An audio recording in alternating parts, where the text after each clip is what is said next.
Chasing Giants with Don Higgins and Terry Peer. Brought to you by Osseo Camo, nature's most lethal camouflage. Follow along as Don and Terry discuss the techniques, strategies, and dedication needed to harvest one of God's most amazing creations, world-class whitetails. Hey everyone, welcome to the Chasing Giants podcast, episode 299, airing on November 16th. My good friend and giant buck slayer, Don Higgins, here as always. But Don, I was fully expecting this episode to dive into some recent comments that you and I made about drones. But then something big kind of happened yesterday on Thursday, November 13th. So I know you're still kind of riding a little bit of a high on that. Yeah, I shot a pretty good buck, and the story of it, I don't even know where to begin. Really, I probably should begin by just thanking everybody that reached out, because I've never had anything explode like that exploded on social media and everything. And I shot that buck, and I was actually in the tree stand cleaning out all my text, because I had a dozen or so texts I hadn't responded to, and I had those cleaned out. I had zero text left to respond to, and then I ended up shooting that buck. And throughout the day, as word spread, I start getting texts and everything. And of course, I made a teaser post. I just took a picture of the brow tines only of that buck, and I just the only comment I made was 4, just to get people thinking and guessing. Well, I responded to text as I could all day long, and then I get back from the taxidermist yesterday. I'm dropping that deer off, and I had 84 unanswered text messages, and probably answered close to that many that day. That's not counting, messages on social media and everything. And the reason I wanted to start with that is I just want to thank everybody for the support. I wish I had time to answer every single person. I still got a lot that's not answered yet. And there's just no way I'm going to be able to do it. There's literally hundreds and hundreds of congratulations and such on social media. And I am super, super grateful for each and every one of those. I wish I could just call y'all on the phone one at a time and thank you for the support. But that's just not possible. So first and foremost, thank you to everyone that reached out. Terry and I get on some rants about this and that, but there is a lot of good people out there, and it was just overwhelming the last 24 hours, 36 hours now, I guess, or close to it since that happened. So I just want to thank everybody for the support. I'm guessing we probably got a lot of new listeners here, because we told people to tune in and they'd hear the story of the buck. And if you're a new listener, I hope you become a regular listener, and you realize that Terry and we're not celebrities. We're just everyday guys. We go through the same struggles as other people, and God's opened some doors for us that, we walked through and made the most of the doors that were open. But we're no better than anybody else. We're just everyday. I call myself a simple country boy because I'm pretty darn simple. And I don't want anybody to think, if they didn't get a reply from me, that I'm got big-headed or I'm just ignoring you or whatever. That's not the case at all. I'm extremely grateful for each and every one of you.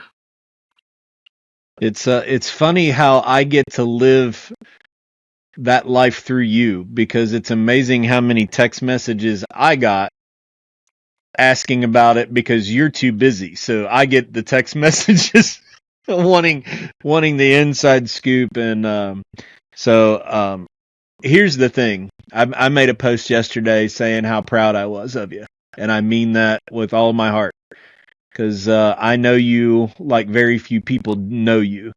And I'm really proud of who you are, what you stand for, and what you get done in the woods, and the passion that you have. but it's not my story to tell. So my comment to all the people that reached out to me to get to you is not my story to tell. That's what this podcast episode is. So I hope that you're going to tune in and listen to this. For those who are new, we do listener submitted questions at the end of the show. But the first two segments of the show are going to be talking specifically about this buck. And after the Osseo break, we'll dive into who this buck was, why we didn't talk about him, what his name, how he got his name. But I want you, Don, to walk through for the listeners. Let everybody else be like me for a minute and understand what a day in the life is of a guy who shoots a 200-inch deer. From the time you shot him, you had a little bit of time by yourself until some of us got there, and what that day consisted of. Because man, once you kill him, that's when the hard work starts. Yeah, and this deer has been unlike any that I've shot in the past. I think it's just this podcast has grown, my social media presence, our YouTube channel has all grown since 5 years ago when I shot my last 200-inch deer. And I shot that buck. I don't know if we want to get into the hunt. I'll just kind of tell how the day went. So Yeah, let's I'm talk up in about my the day. We'll talk about the hunt later. I was up in my tree stand and cleaning out my text messages, and because folks, I've been getting so many messages even before this deer that I've had trouble keeping up. I mean, people wanting to know, what are you seeing? Just showing their deer pictures, and I want to take the time to correspond with everybody I possibly can. And so I spend a lot of time in the stand or the blind, corresponding with everybody. And there's a handful of people that knew about this buck, not very many, but just a few really, really close friends that knew about the buck. And they'd been keeping tabs on me, and I was actually texting back and forth with some of them too, up in the tree. And I seen a 2-year-old buck come by, and then a 1.5-year-old buck come by, not that long after daylight, and I seen another buck come or through the brush. It's probably 200 yards away, and I grabbed my binoculars real quick and threw them up just as this buck goes into the brush where I can't see him, and I literally caught about a half of a second of this deer and his rack, and it was enough for me to know what buck it was.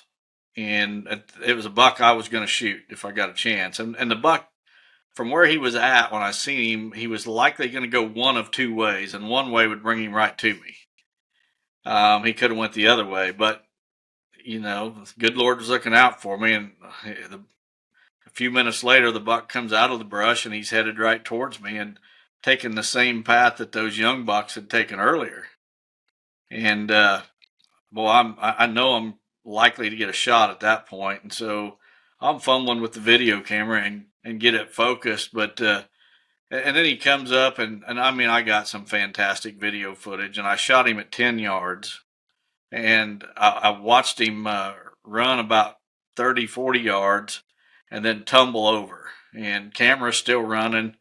And he tumbles over next to this log. If you've seen the pictures on social media where he's laying there next to this log, that's where he fell, and that's where he gave his last couple of kicks. And the first thing I did was I texted some of you guys that were I don't remember what the text said. It said something like, "Who wants to help drag out a 200-inch buck?" How about while you're talking, I'll get it ready and I'll read it because this is classic. Okay.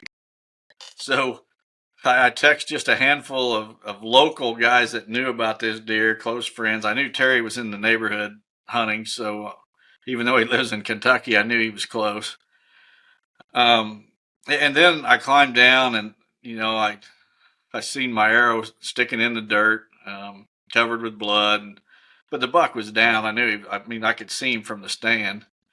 And I got the video camera out of my pack once I got on the ground, and I just videoed walking up to this buck laying there, and sit there and admired him for a little bit, and took my pack off, and I set it down and put the video camera on top of the pack, and Well, before I turned the video camera on, I said a prayer, and I thank God for the opportunity and for the morning, and just all the blessings that were part of this. Just the fact that I'm still healthy, and um, He's blessed me with that property, and allowed me to chase my dreams, and has opened one door after another, and give Him all the glory for it. And after I got done with that prayer, I turned the video camera on as I sat next to that log. Actually, I was not on the log. I was on the ground, my butt on the ground, my back against the log, with that deer's head right beside me. And I don't know, for several minutes, I just grabbed his rack, and admired him, and just kind of reflected on the whole situation. How he got his name, but also I've we've known about that deer for 3 years now, and kind of some of the stuff we're not going to go into on this podcast because we want to save it for the video. But I probably sat there with that deer for 30 minutes anyway, and then So your text message said, and there's I'm not going to read who was on it. I don't think that's fair to mention people's names, but it says, "Who wants to help recover a 200-inch buck? Get to my house ASAP." Well, Al Foster, within like 30 seconds, says, "Awesome, on my way." And your next comment was, "He's down within sight, no track needed." And I said, "I'll be there in an hour." So you had approximately about an hour until everybody kind of got there to be there. So 30 minutes of it, you just kind of sat there by yourself and had some alone time then, huh? Yeah, and I think Al was already at my house by the time I came out of the woods. I sit there, next to that deer for about 30 minutes, just taking it all in. And in the past, I haven't really done that like I wished I would later. And this time I knew before anybody was there, because I knew the chaos that was soon going to Yeah. happen. Yeah. And I just wanted to take it all in. I'm extremely blessed, and I wanted to thank God for the blessings and all that, just privately myself. And I walked back out, and Al's already there waiting. But I wanted, my son-in-law Corey was coming with my grandson Walker, and you were coming, and Joe Johnson. And I wanted to make sure everybody could be there that could possibly be there, that knew about that buck and lived close.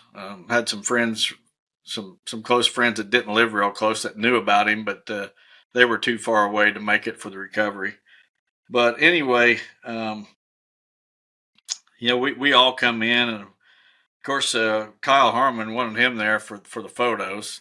Take some fantastic photos of all my bucks, but he was stuck in a stand with a giant of his own, I think, or a potential shooter. I don't know how big it was, but so he didn't make it for the recovery, but that was fine. We went in, and you ran the video camera, and other people were snapping pictures and stuff. And I think the group of us sit there, and we filmed some video segments of us telling different parts of the story. Like, Al, he has known the play by play from the get go, and then Joe Johnson, he found the shed. I got the shed right here that Joe found off of the buck. So this was, from last year, and Joe kind of told about that a little bit. And oh, you had a little piece. Walker got in there, and he didn't say much, but he got in on some video clips anyway, and some photos. And we got him out of there and field dressed him, back at the barn, waiting on Kyle, and then pictures. I'm just so blessed that everybody that is, all these companies have sponsored me for a number of years, and sponsored you as well, the podcast, that we want to make sure that we do what we can to help those folks out. So, we was, planning photos for the different folks, Osseo, Matthews, 360 blinds, Novix tree stand, just right on down the line. And that took, a couple hours anyway.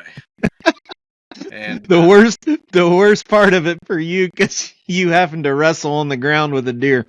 I'll tell you what, folks, you don't understand. A deer that's turning stiff, and you're laying on the ground trying to get in a position that the photographer tells you to get in and hold the deer's rack a certain way with your arm, out to your side or whatever. It's not fun, put it that way. And it was getting warm, and anyway, we got him after that, went and skinned him out, had somebody to take the meat. So I'd text them and got that all arranged, and we skinned him out and then took him to the taxidermist. And a handful of people were there at the taxidermist. I think the word spread, and they were waiting on us to pull in. But just a full day. I mean, I had to stop on my way home and get a hunting license so I could hunt again this morning. A tag. Yeah, a tag. So I had the You license. you had a hunting license. Oh, yeah, I did. And we got it on film, tagging that buck before he was ever moved. So covered all our bases, but stopped on the way home and got another deer tag because that either sex tag was my last one. But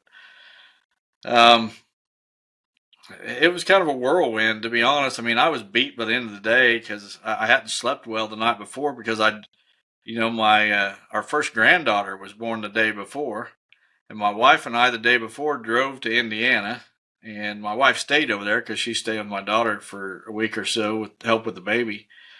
And I drove home that evening, and I didn't get home till halfway late, and then I was trying to answer emails and texts and everything else before I went to bed, and I didn't sleep well, and almost slept in. I came really, really close to sleeping in, but it's one of them things where I knew the wind was northwest that morning, and it was going to switch to the south that day, and it was going to stay in the south for about 3 days or so.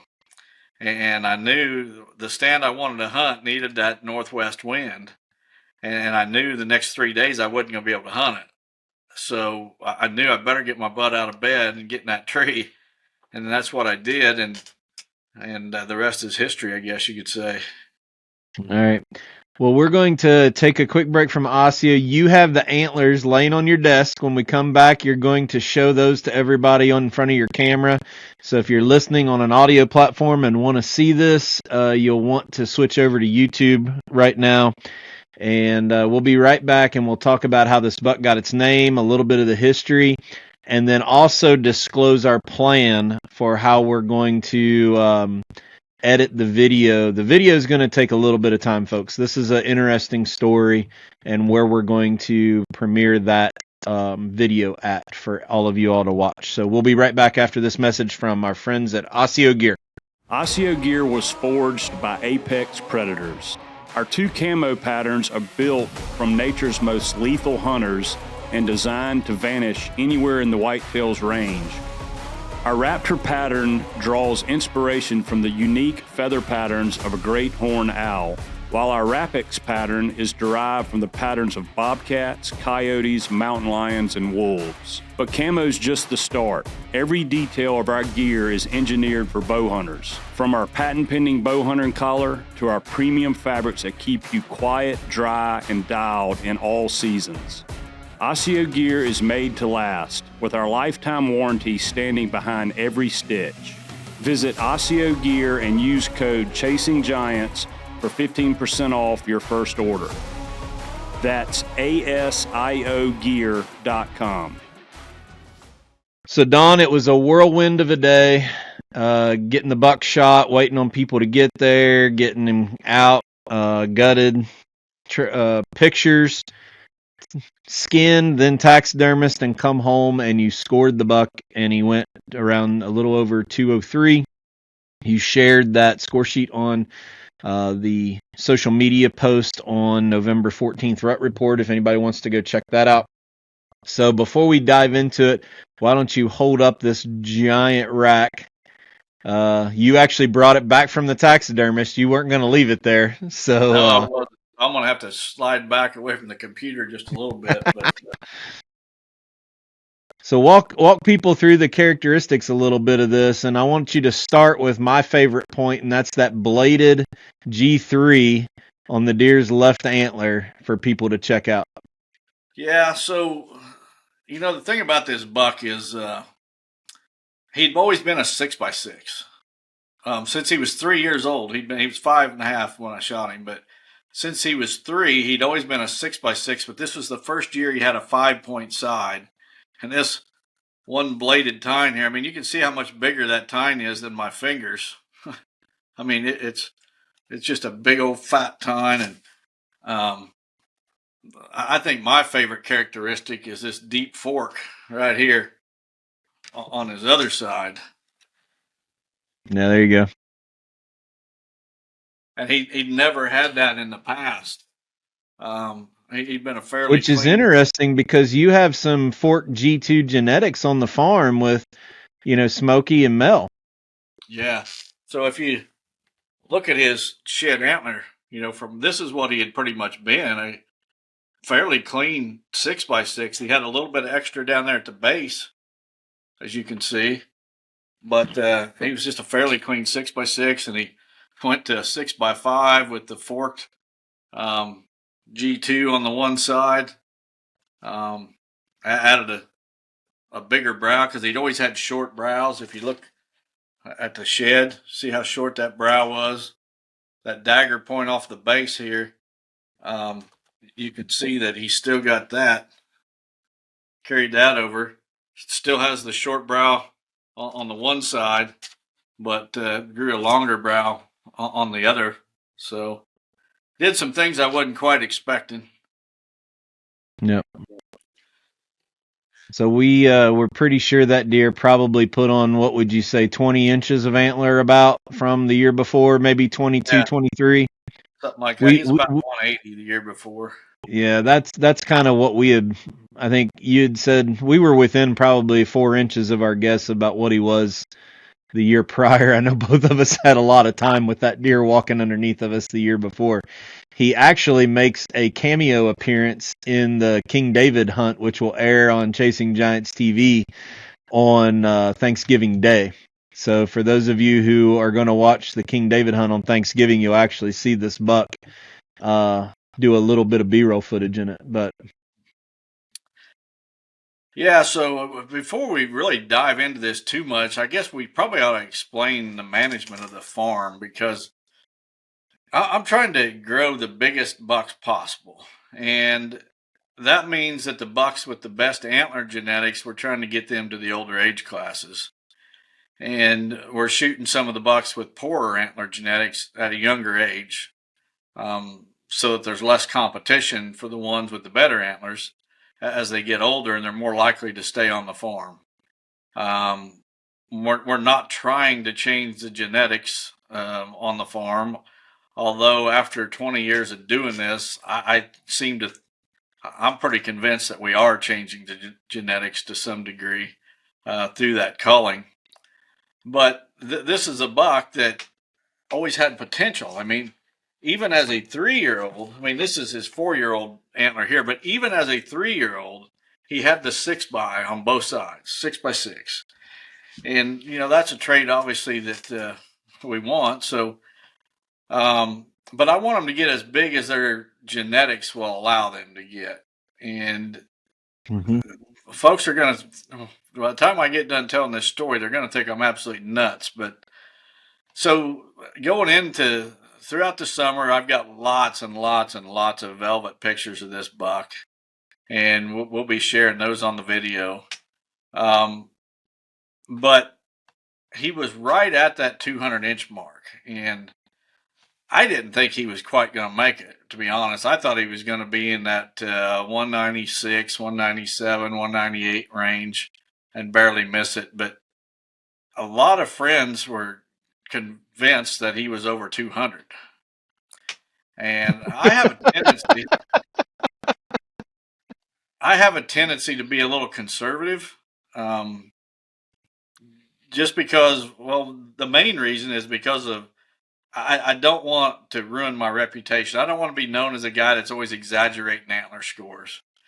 A good example is Mel. When I measured Mel and threw a score out before he was officially measured, I said he grosses 220 and he nets 195. Well, he ended up grossing 221 and netted 196 in some eighths. So I try to be really conservative so nobody can think that I'm stretching the tape or anything like that. And so going into the season, I'm like, he's a 5-year-old buck. I'm not going to shoot him. I'm going to give him one more year. And well, I seen him one time in October. He was out of range. He came out to a food plot right at dusk one evening, and he was probably over 100 yards away when I seen him. But So then the hang on just one second. I hate to interrupt you, but just so everybody understands, this is after we started talking about Turning Point being your target buck, because you had decided what you're saying is you had decided you're not shooting this buck at this point in time based off the information you had. I think that's don't get too far ahead of you before you acknowledge that.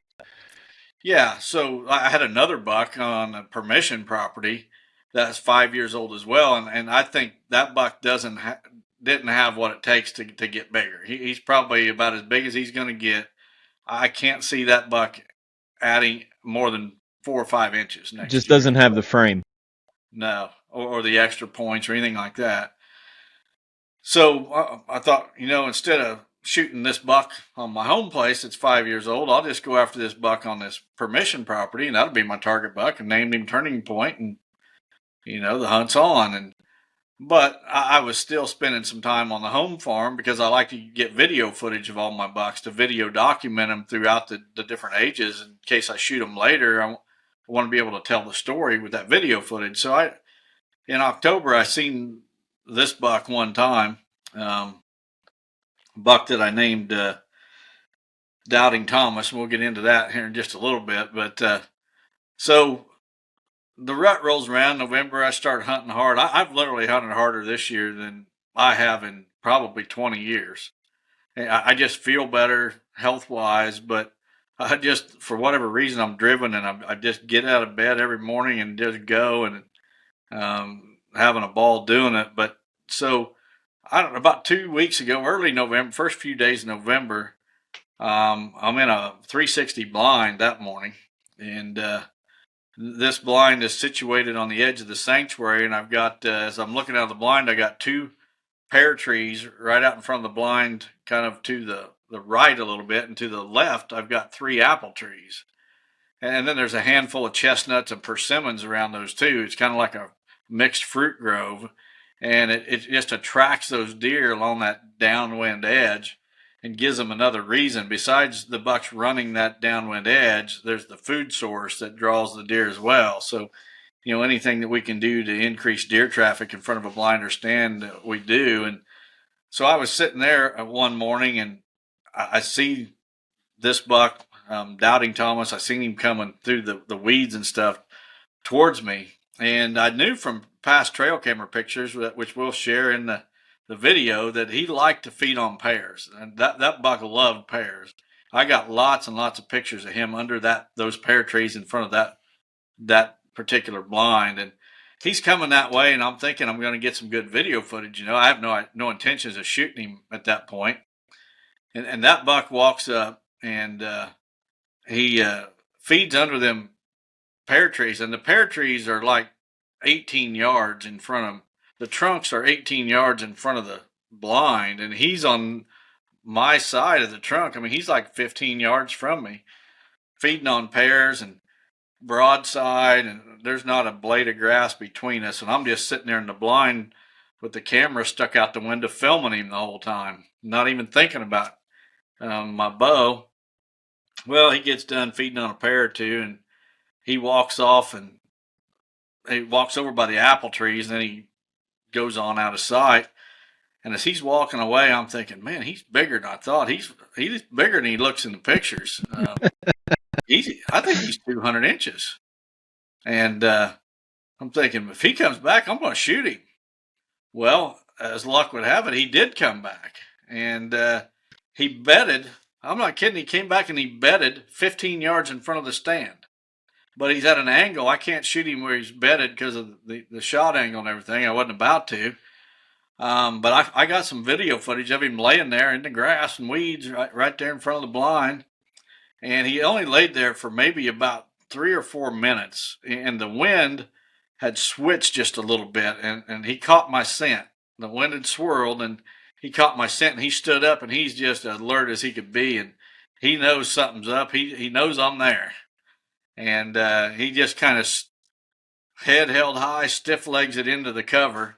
And I'm watching him walk away. I knew the hunt was over at that point, for the day, but I wasn't going to come down till he was out of sight. But I grabbed my binoculars because he was in the brush at this point. I'm thinking, he's bigger than I thought he was. I should have shot him. And if I get a chance again, I'm going to shoot him. Well, I tell a few of you close friends about it. You should have shot him. What was you thinking? Blah, blah, blah. Well, if I get a chance again, I'm going to shoot him. Well, about, I don't know, 7, 8 days later, I'm in the same blind, morning hunt again. Here he comes feeding under the pear tree.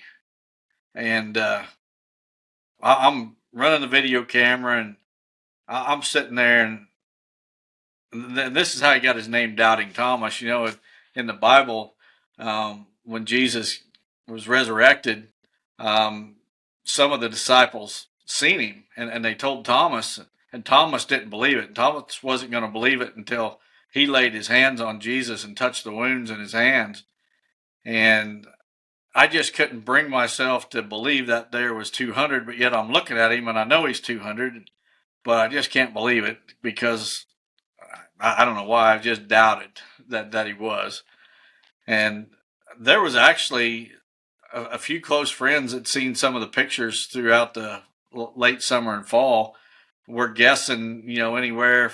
There was a lot of guesses in the 205, 206 range, but I think the highest one I heard was 216. And I knew he wasn't 216, but, and I also knew all along from, late summer when he'd finished growing his rack, I knew he was within 5 inches either side of 200.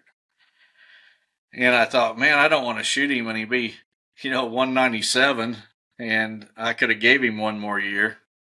Well, this is the point that everybody says you're crazy, by the way, but that's okay. Well, and they're probably right. So he's there in front of me, and I've got the bow hanging on. I'm in the blind. I'm filming. My camera's on an arm, but I just can't bring myself to grab that bow. Well, he eventually gets done feeding this time, and he just kind of walks away. And then when he's walking away, I grab the binoculars again. Camera's still rolling, but I'm studying him, and I'm like, that is a 200-inch deer if I ever seen one. I should have shot him. Well, boy, Al Foster gave me a good scolding, and telling me all the things that could go wrong, if I pass him, and, he could get shot during gun season. He could get poached. EHD could hit. He could get injured. Just a whole list of possibilities. And he said, that buck is 200. He's 200. Just shoot him. He said, it's going to break your heart if you don't shoot him and something happens to him. And so the day I shot him, I can talk myself into it. At that point, I knew if I got another crack at him, because the 2 times I let him walk away, as soon as he was walking away, I was regretting that I didn't grab my bow. Why didn't I grab my bow and shoot that thing? And the 3rd time I did shoot him, but that's kind of, and the other thing that I probably should throw out there is another thing that helped me make up my mind to shoot him, and this is going to be shown in the video, is 2 different neighbors. This is unbelievable. 2 different neighbors of mine have pictures of this buck in their yard in daylight in the last 2 weeks. I mean, that buck would have followed a doe into somebody's living room if that's where she went. And we're going to show those pictures. He was in people's yard in broad daylight, 2 different yards, and both people got pictures of him. So who knows who else seen him? And I seen him from the road. My son-in-law seen him from the road, there by the farm, and Al was afraid he's going to get poached, um, just because of the attention that my property gets. But Well, and that's address that. that's that's the reason that you called him, named him Doubting Thomas, is your struggle. But the reason you just mentioned was why we didn't say anything about it, and we only talked. We weren't trying to be deceitful, but the last thing we wanted is to talk about an up and comer that we're passing publicly when this deer is off the property. I mean, it's just there's nobody can criticize you for keeping something like that quiet. This deer was just too visible, too many different places to draw more attention to it when you think that you're going to pass it. And he was really acting like a 3-year-old. He was a dominant buck on the farm, no doubt about it. I know he bred some does before I shot him in the couple weeks prior. I'd seen him locked down with a doe, and other people in the neighborhood. I had a neighbor send me a picture today of him and said that I seen this buck with 3 other bucks and a doe out in a wide open field. I don't remember, it was a week ago or something. This buck was too visible, and something was probably going to happen to him, and it wasn't worth taking a chance. And my good buddy Al talked me into it. So that's why he wasn't mentioned, and that's why he didn't get his name till late when you were dealing with the struggle of whether you were going to shoot him or not. So, folks, this doesn't even touch the surface of the history and the story with this deer that we want to. We can't really tell that much more because we need the video to go along it and explain a lot of it. So what we've decided to do is pile all this footage together. We don't want it to be a very quick production. We want it to look very nice, just like our pictures were that Kyle took. We want to do it justice with production. And, normally a buck like this, we'd make it our Thanksgiving Day video, right? But there's no way we can get it done by then. And what we've decided to do, so many of our Amish listeners and supporters are coming to the Midwest Sportsman's Classic. They don't have the opportunity to watch YouTube. So the plan is that we are going to premiere this video and have myself, Al Foster, up on stage with the mounted deer in Shipshewana, and you guys are going to be able to be the first ones to watch this video live in the arena at Shipshewana. I believe it's going to be, I talked to Derek today, I believe we're going to do it on Friday. So I'm excited so many of our Amish friends come from so far away that they're going to be the first to get to see it. We're going to be able to play it the following week at our dealer event and let our dealers be the second group that gets to watch it, and then we will publish it out somewhere at some point after that. It probably won't be real quick after it, but if you want to watch this video and hear the behind the scenes stories from Al, the encounters that I had with the deer the year before, you're going to want to come to the Midwest Sportsman's Classic, see the deer in person, and also watch this premiere of this video, because I'm not kidding, we're touching 20% of this thing. Yeah, we got 3 years of history in video documented, but there is some things about this buck that are very, very unique. And there is just the video footage from this season alone is incredible footage. Some of the best. In fact, I think on one of the rut reports, I said that if you have to go back through whatever day it was, I said I got some of the best video footage I've ever gotten, and it was of this buck, and it was one of them times under the pear tree. I mean, he was right there, 15 yards from me. Putting on a show. No idea I was there. Yeah. So that's the plan for everybody. This is all the information we're going to leak at this point. We got a lot of video, a lot of interviews, different perspectives of it. Even Joe and Al playing a vital role in this thing. But history that we believe, even though we have 3 years of history for this deer, we believe that there's going to be a story that goes back 4 years with this buck. So a lot of the things that we've talked about on this podcast basically play out in this video. So I'm really excited. I haven't been this excited about a video production that we've been able to do through Chasing Giants in probably since Smokey. It's going to be pretty cool. Yeah, I don't think I will ever shoot a buck with more of a backstory than this one. And actually, it goes back more than 4 years. It goes back 6 years. Yeah. Um, Right.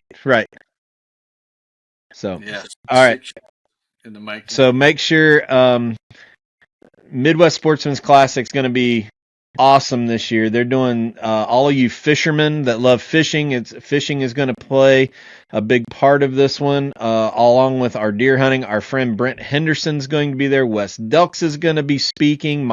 Your buddy Mr. Mitchell's going to be there.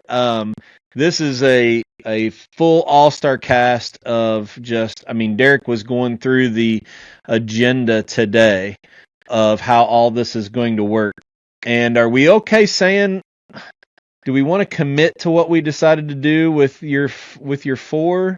Are we going to do that as long as you get it back, I think? Are we okay making that statement here? We're going to have all 4 of your 200-inch deer on display at this show. So it's going to be quite a fun event.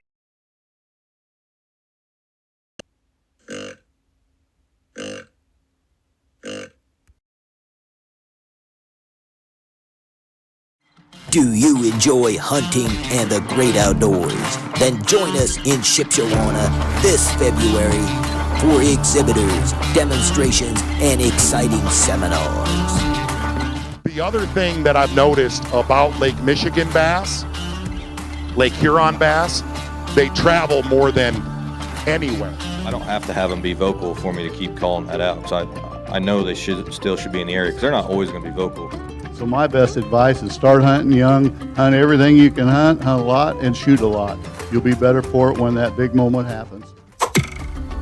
Midwest Sportsman's Classic, February 19th, 20th, and 21st at the Michiana Event Center. Yeah, I hope to see everybody there. And, man, I'll tell you, I just can't thank folks enough because the outreach from folks over this that I've experienced in the last 2 days over this, it's just unbelievable for a simple country boy like me. And I can't believe that a deer draws that much attention. I've never seen anything like this coming, and just so grateful. You know, one of the things that when I sit there and gave thanks for the experience, one of the things that I asked God for was that He opens the door for this to be for a message to come from this. That not a message about deer hunting, but a message about salvation or Christianity somehow. And I've got some ideas that I'm gonna talk about in the future. I got a couple of events at churches this winter, but the doubting Thomas, Thomas doubted that Jesus really did raise from the dead. And folks, if you have any doubts whatsoever that God is real, I'm telling you, it's just totally opposite of this world. This world, we got to see to believe. And if we don't see, we're doubters. But faith doesn't work that way. Faith, it starts with believing. And the more you believe in God, the more He reveals Himself. And I see it so clearly. And not just, through shooting bucks. He doesn't care if I shoot a buck or I don't shoot a buck. But the doors of opportunity to minister to other people. And that's what I want to happen with this buck. If you have your doubts about whether God is real or not, a lot of us have at one point or another, but I'm telling you firsthand, the more you believe, the more He reveals Himself. He's just not going to reveal Himself to make you believe. You got to believe first. And when you do, it becomes so crystal clear that I just, if nothing else, I hope that folks remember me not for the deer that I shoot, but for hopefully sharing the faith that whenever an opportunity come along, whether it's from shooting a big deer or whatever, that I tried to use it to glorify God, not myself. Awesome. Well, I have a couple housekeeping announcements that I want to make, and we'll move on to the Higgins hot seat question. The first one is for those of you who are curious and want to listen. My dad's podcast called Chasing Assurance on all audio platforms and here on this same YouTube channel it airs on Wednesday morning.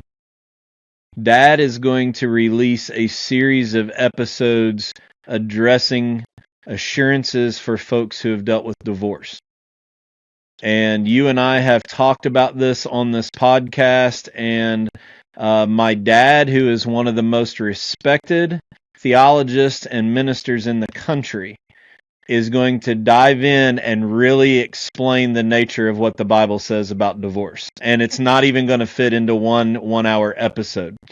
So those of you who have dealt with that situation yourselves or with your families, I think that you're going to find a lot of peace and assurance in what my dad explains. Not my dad's opinion, but going back and translating the Bible back to where its origin is, to find peace and assurance about what God provides us, especially those folks who have dealt with divorce. I think you might even listen to that episode, won't you? Absolutely, and I hope every one of our listeners does, because that was the topic that probably gave us the most, I don't know what you want to call it, friction or negative feedback. We had a lot of pushback, put it that way, on that topic. So this is going to be a series. It's not going to be something that we just get in and make a statement. Dad's been preparing for this. We record Chasing Assurance on like Sunday or Monday, and it releases on Wednesday. So we have not recorded the first session of this, but I know how many people reached out to us, either good or bad, about our position and what we talked about when we brought it up on this show.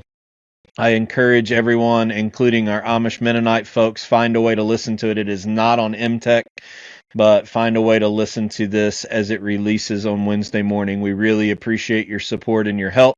We'll make sure that we share that with our social medias when it gets released. The second thing is Chasing Giants TV. If you guys did not check out Wes Delks' video that released on Tuesday, go back and watch it. I've never seen a young man put in the effort and time and data into what this story predicts. And basically, Wes fulfilled a childhood bucket list goal of being able to shoot a mature buck on his own property. That's on Chasing Giants TV. The hunt is called U-Haul. Make sure you check that out. Our plans for hunt videos, basically the rest of the year for you guys to listen in on, is Thanksgiving Day. You've seen a first draft of the King David hunt. The final production of that is going to air on Thanksgiving Day, and that's not a normal hunting video, is it? That's a great one, folks. You got to listen, or you got to watch that one. Get your family and sit your family down, and it's a family video, not a hunting video.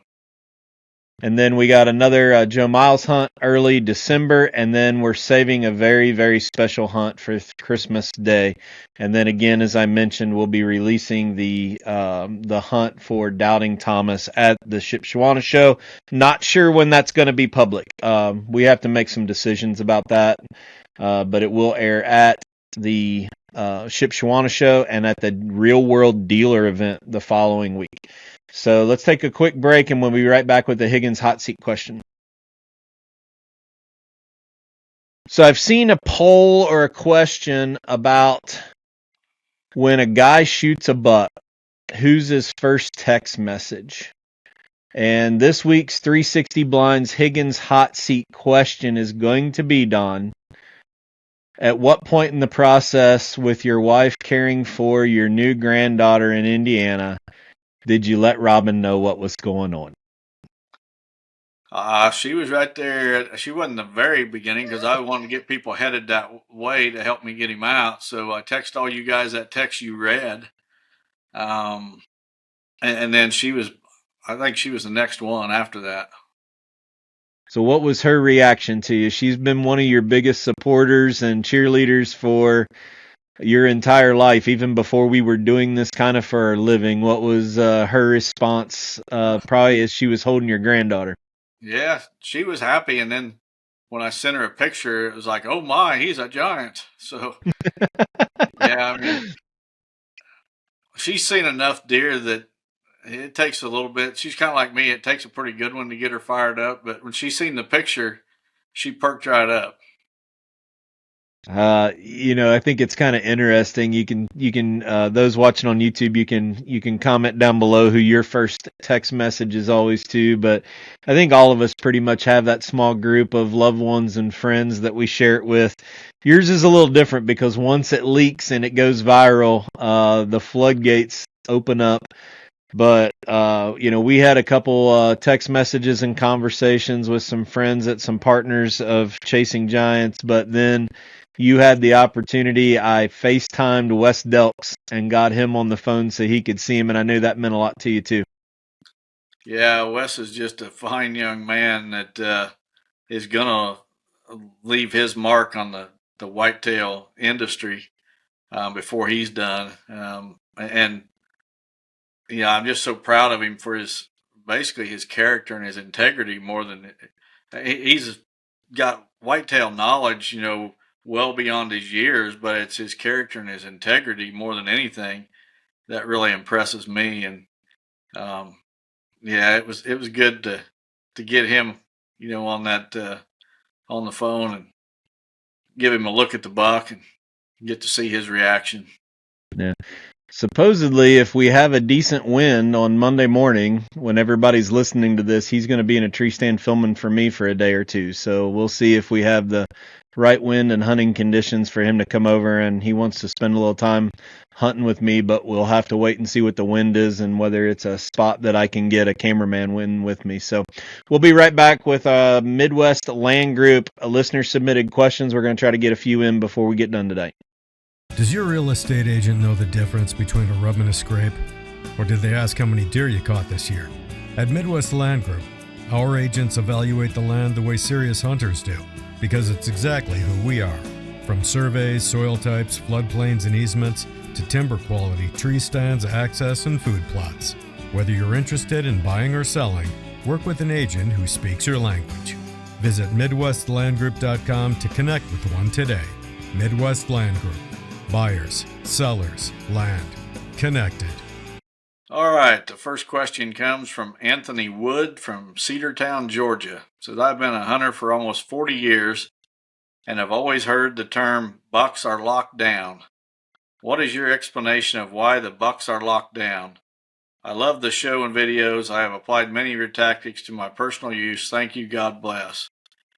Well, Anthony, I've had a couple of people reach out recently about the term lockdown, and they don't understand what that means. So when a doe comes into heat, a buck will get with her for typically about 24 to 36 hours. A lot of times they end up out in the middle of a wide open field or a fence row, or that they don't typically stay in their normal habitat, their core. They get away from the rest of the deer and they get out in the middle of nowhere, and they'll breed for 24, 36 hours. When that happens, that's called lockdown. So that buck is locked down with that doe. And when that happens, he's not moving past your tree stand typically. Now in the chase phase, before he gets her chased out there, he's going to be in the typical deer woods or deer habitat. But during that lockdown phase, when that doe is actually in heat and that buck's, locked down with her, they're liable to show up anywhere. I just talked about the buck I shot being in my neighbor's yards.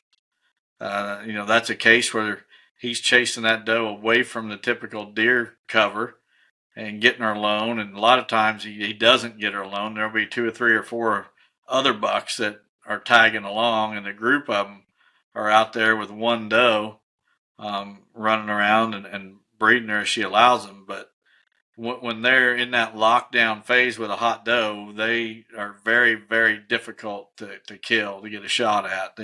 They're just not coming, past where you would typically have your stand. During gun season, yeah, you might be able to slip out there and get a shot, depending on where they're at. I just seen a buck and a doe locked down today as I was driving down the road. They was in the middle of a wide open cut soybean field. And I mean, we're talking high noon, and they just stay out there in the wide open. It happens. I see it every single fall, here locally, that the bucks will get the does out in the wide open field during the rut, and that's where they just stay. And that's the lockdown. Yep. And one of the ways we can tell that you're in lockdown is in the food plots at night, in the evening before sunset.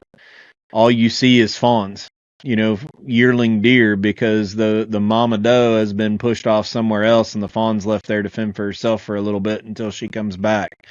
So when you get that phase, the farmer that we hunt permission properties on the other day, he said, man, I've never seen, the last 2 days, all I've seen is these little tiny deer. The deer aren't very big anymore.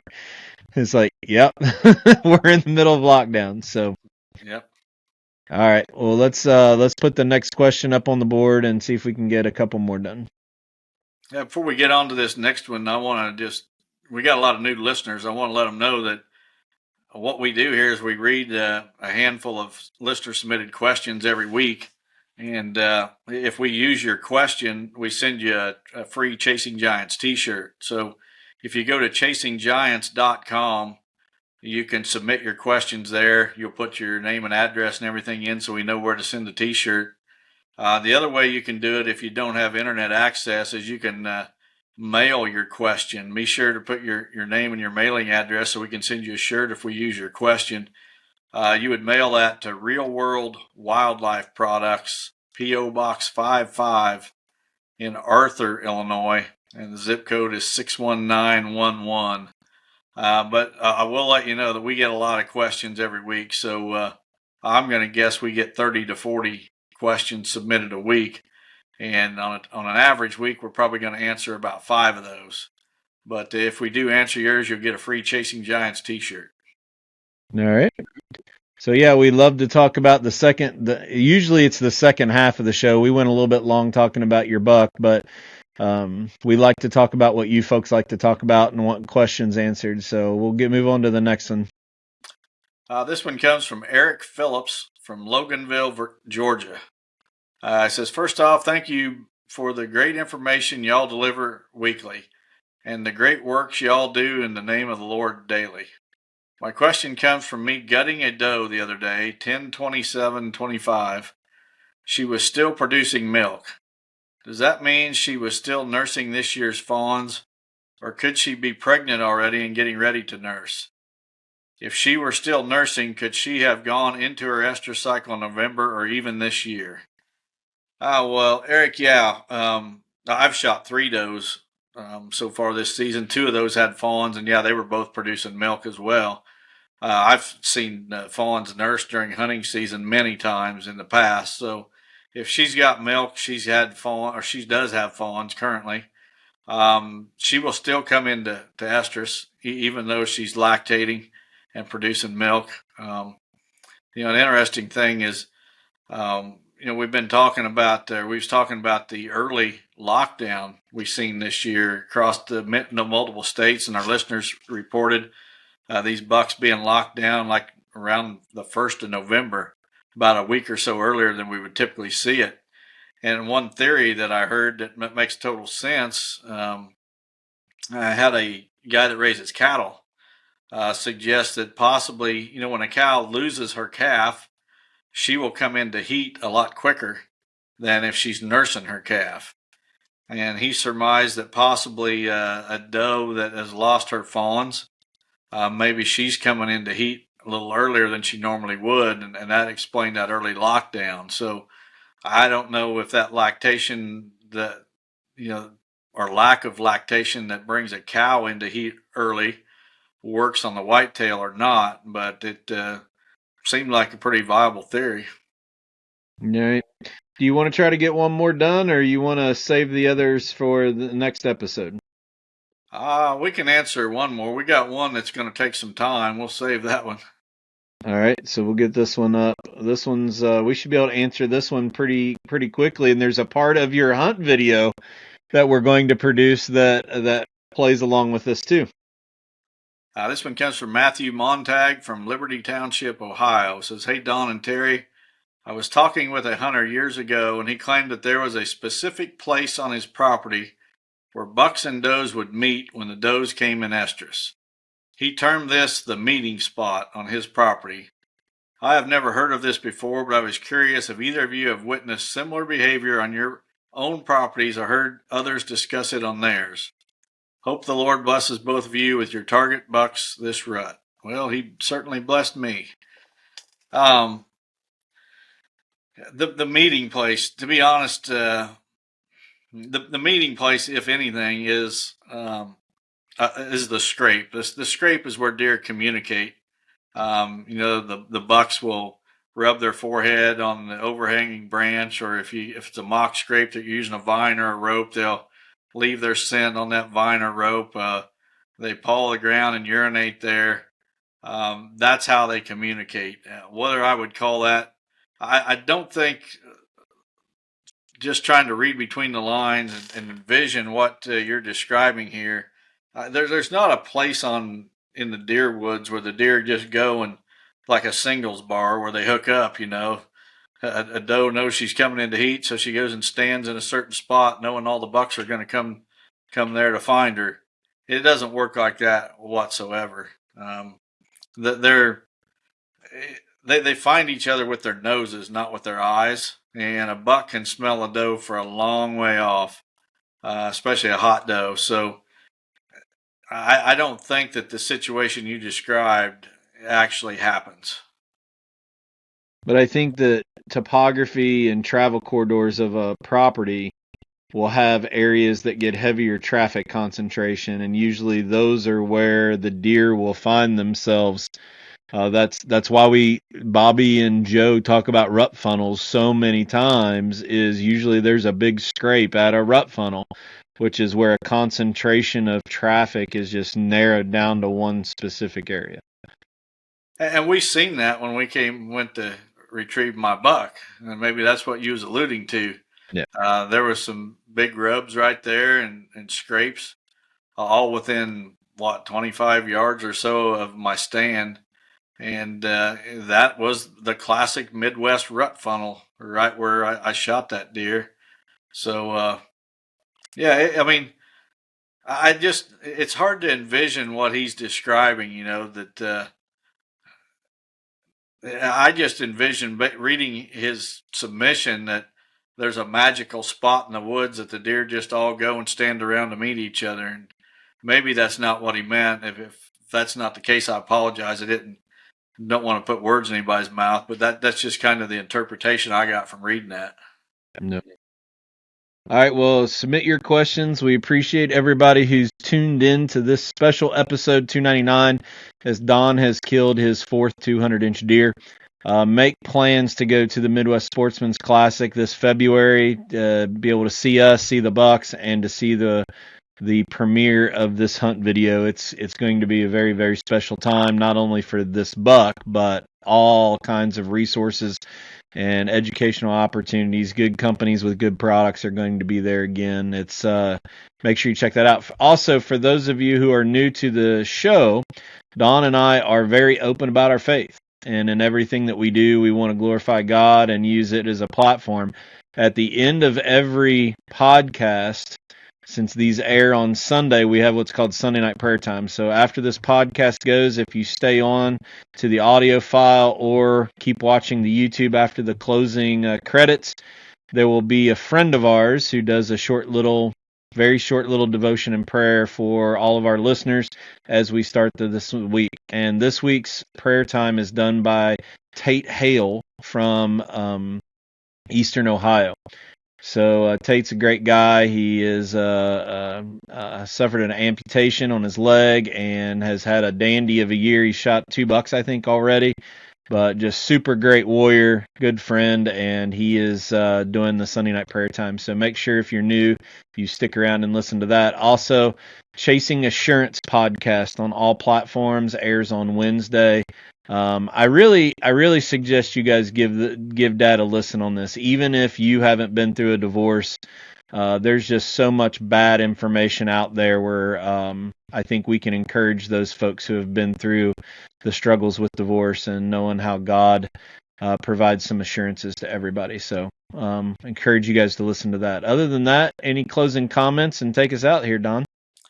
Yeah, I just once again want to thank everyone for all the support this week and your continued support through the years. It means the world to me, and don't want anybody to ever think that I think I'm better than anyone else. I'm just a simple country boy, trying to do better today than I did yesterday, and hopefully better tomorrow than I did today. Appreciate you guys tuning in, and hopefully see you in Shipshawana. God bless. Have a great week.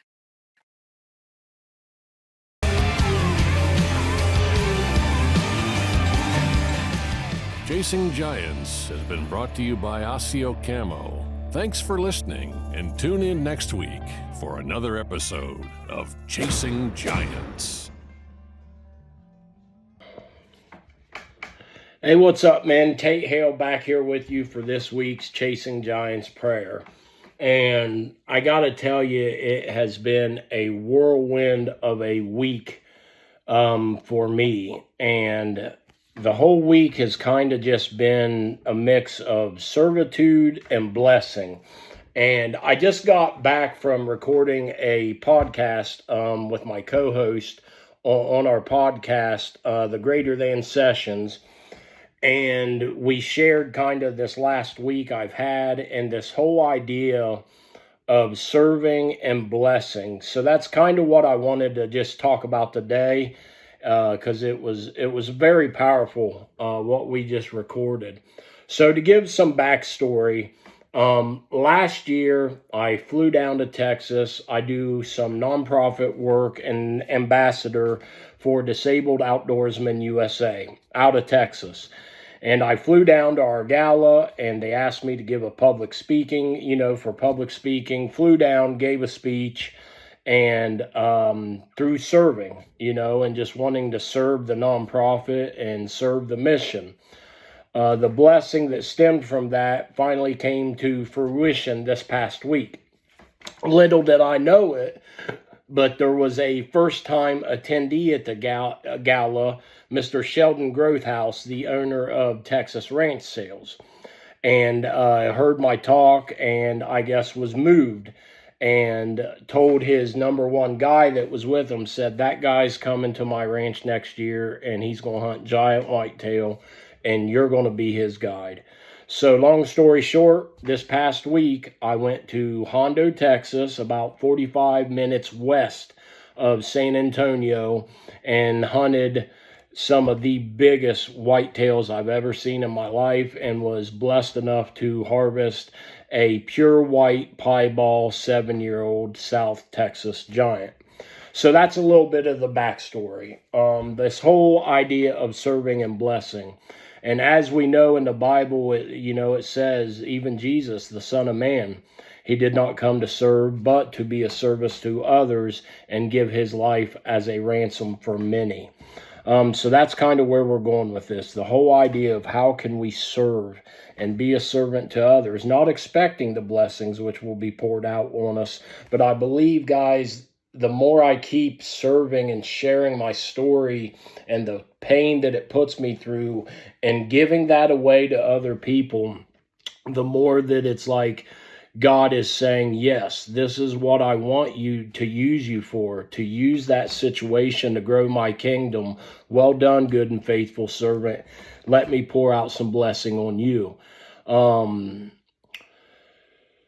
Luke talks about, well, like just right here, Luke 6:38. Give and it will be given to you, a good measure, pressed down, shaken together, and running over. It will be poured into your lap. That's how this weekend felt to me.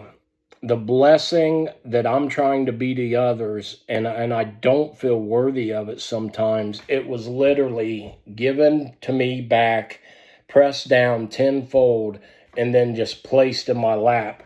And it's funny, I was asking the guys around the campfire Friday night, because these guys are massively successful in every area of life, and they are followers of Jesus Christ.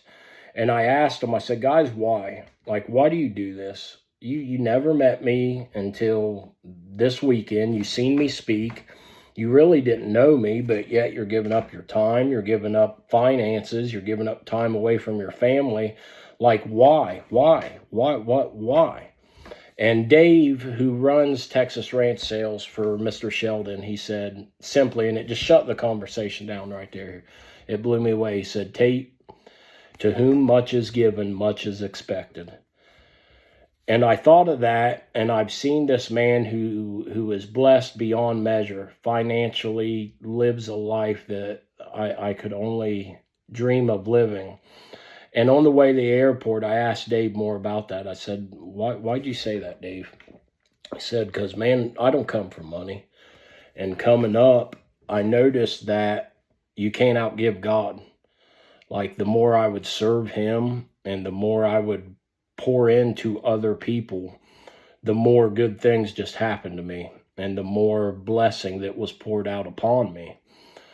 And that really stuck with me and has encouraged me to, I guess, take my level of servanthood to another level in life, to serve others in any way I can possible.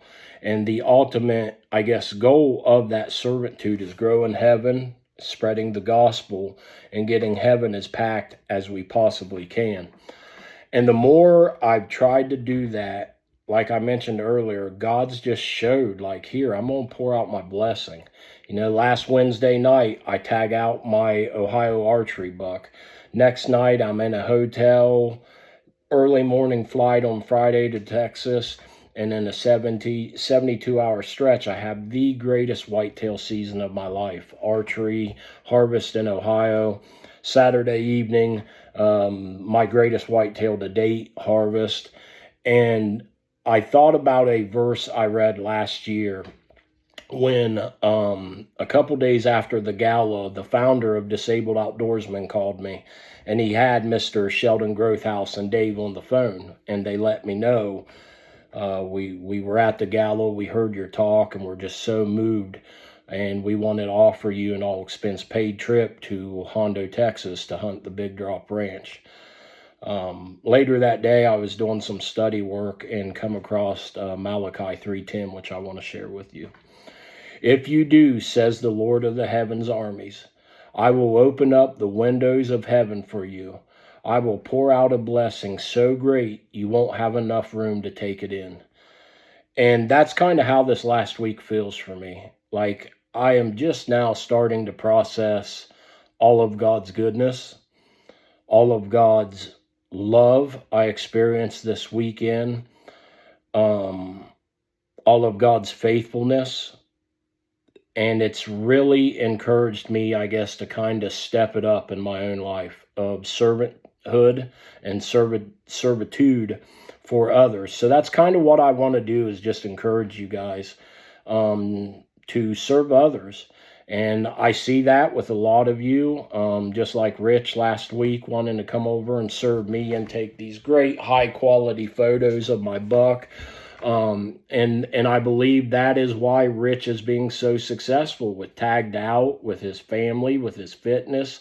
And like so many of you are finding success in your own personal life, is because all of you have a servant heart. And I would just encourage you to keep doing just that. So that's what I have for this week, guys, is just the idea of serving and blessing. Remember, the ultimate blessing for us to hear is, well done, good and faithful servant.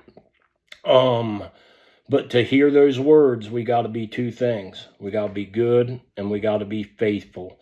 Faithful to when God calls us to serve, we serve, regardless of how we feel or what we have going on. And I need to get better at listening to that and take my own advice. listening to his direction and acting on it immediately. So that's what I have, and if you don't mind, I would love to close with a prayer. And thank you all for listening and letting me be a part of a group of people that love the Lord and are just encouraging each other to grow and be the best version Christian men, Christian women that we can be. So let me pray. Lord, I just thank you so much for all the blessing you're pouring out on me. Let me see your love. Let me be an instrument, a guide for you, your name, and let me go out and serve people that need to hear your message, your voice, and those that need a relationship with you. Continue to use me to glorify your name. Continue to use all of us to glorify your name, grow your kingdom, and be a light for you in this dark world. We pray over your humble and holy name, and thank you for everything you are bringing into our life and all the blessing and opportunities to serve in the future. In your powerful, powerful name we pray. Amen. Thank you guys. Have a wonderful and blessed week. And if I can ever be a service to any of you all, you can get my phone number or reach out to me through social media, and I would be honored. Stay blessed.